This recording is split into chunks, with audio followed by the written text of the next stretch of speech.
अस्सलाम वालेकुम दोस्तों मोटर वे ज़्यादती केस एतराफ़ जुर्म करने वाले मुलजिम ने वाक़े की हौलनाक तफसीलात बता दी। ये सब जानने के लिए आपको मेरी पूरी वीडियो देखनी होगी, लेकिन सबसे पहले आप मेरे चैनल को सब्सक्राइब करें और बेल आइकन के बटन को क्लिक कर दें। शुक्रिया। मोटरवे ज़्यादती केस में कई रोज़ बाद आज अहम पेशरफ्त सामने आई है। गुज़श्ता रोज़ पुलिस ने पहले से गिरफ्तार मुलजिम वक़ारुल हसन की निशानदही पर एक और मुलजिम शफ़क़त अली को गिरफ्तार किया था। शफ़क़त अली की उम्र 23 साल है, जो मरकज़ी मुलजिम आबिद अली का करीबी साथी है। पुलिस ने गुज़श्ता रोज़ शफ़क़त अली को तिपालपुर से गिरफ्तार किया था। मुलजिम ने पुलिस के सामने ख़वातून से ज़्यादती का इतराफ़ कर लिया है। पुलिस का कहना है कि ज़िला भावरनगर तहसील हारूनाबाद का रिहायशी है। पंजाब में मुख्तलिफ गैंग्स के साथ मुंसलिक रहे हैं। शफ़क़त अली और इसका ख़ानदान पहले भी जराइम में मुलव्विस रहा है। मुलजिम शफ़क़त अली ने आबिद के साथ मिलकर 11 वारदातें की।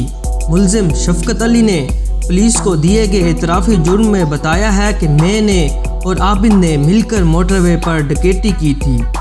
वाक़े का मरकज़ी मुलजिम आबिद अली जराइम में मेरा साथी है। पहले हमने डकैती की, बाद अज खतून को ज़्यादती का निशाना बनाया। पुलिस का मज़ीद कहना है कि शफ़क़त अली भी आदी मुजरिम रहा है। माजी में भी ऐसे जराइम उसने किए हैं। वाज़ेह रहे कि पुलिस ने नामज़द मुलजिम वक़ारुल हसन की निशानदही पर 23 साला मुलजिम शफ़क़त को गिरफ्तार किया है। शफ़क़त का ताल्लुक़ भावरनगर की तहसील हारूनाबाद से है। मुलजिम शफ़क़त का DNA भी मैच कर गया है। पुलिस तहकीकात के दौरान शफ़क़त ने खतून से ज़्यादती का इतराफ़ कर लिया है। पुलिस ने वक़ारुल हसन के साले अब्बास ने भी गिरफ्तारी दे दी है। अब्बास के ज़ेर इस्तेमाल वक़ारुल हसन की सिम चल रही थी। वक़ारुल हसन की वालदा ने बताया कि उसके बेटे की किला सतार शाह में मोटरसाइकिल मुरम्मत की दुकान है। वक़ार की 4 बेटियां और 2 बेटे हैं। हुकूमत से अपील है कि मेरे बेटे को इंसाफ फराहम किया जाए। तो दोस्तों, दुआओं में याद रखिएगा। अल्लाह हाफिज़।